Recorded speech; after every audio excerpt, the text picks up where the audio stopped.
Dans cette vidéo, nous allons apprendre, de manière simple et pratique, le concept d'humidité relative de l'air et son lien étroit avec le processus de refroidissement dans les systèmes de climatisation et de réfrigération. Comprendre ce principe est fondamental, car l'humidité n'influence pas seulement le confort thermique des personnes, mais également l'efficacité des équipements et la conservation des produits stockés dans des chambres froides. À l'écran, nous observons une masse d'air.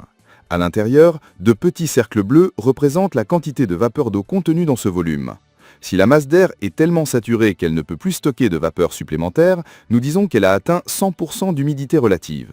À ce stade, toute quantité supplémentaire de vapeur d'eau ne peut être absorbée et se condense sous forme de gouttelettes.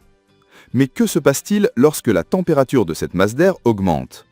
L'air, étant un gaz, réagit à la chaleur de manière prévisible. Ces molécules commencent à vibrer plus intensément, à s'éloigner les unes des autres, et le volume de l'air se dilate. En augmentant de volume, l'air acquiert une plus grande capacité de stockage de vapeur d'eau, même si la quantité initialement contenue ne change pas. Dans ce scénario, l'humidité relative diminue.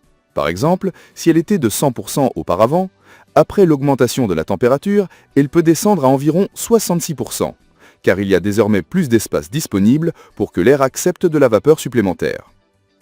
Il est essentiel de préciser que la quantité totale d'eau dans la masse d'air n'a pas été modifiée. Ce qui a changé, c'est sa capacité de rétention d'humidité en raison de la variation du volume.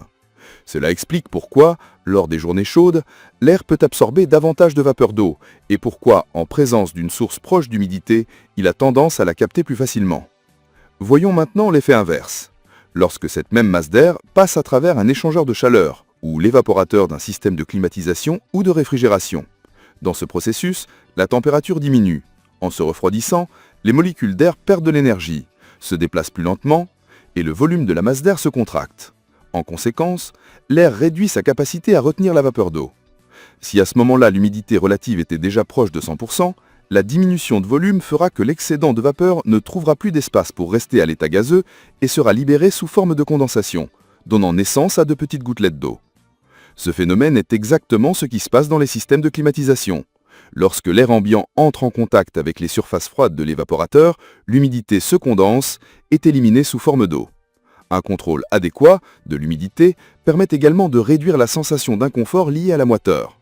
Dans les chambres froides ou entrepôts frigorifiques, le contrôle de ce même principe garantit que les produits stockés conservent mieux leurs propriétés, en évitant un excès d'humidité qui pourrait favoriser l'apparition de moisissures ou la détérioration.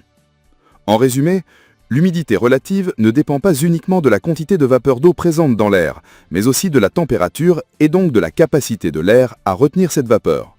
Comprendre cette interaction est essentiel tant pour la conception de systèmes de climatisation et de réfrigération efficaces que pour la gestion adéquate de la conservation des aliments, des médicaments ou de tout produit sensible aux conditions environnementales.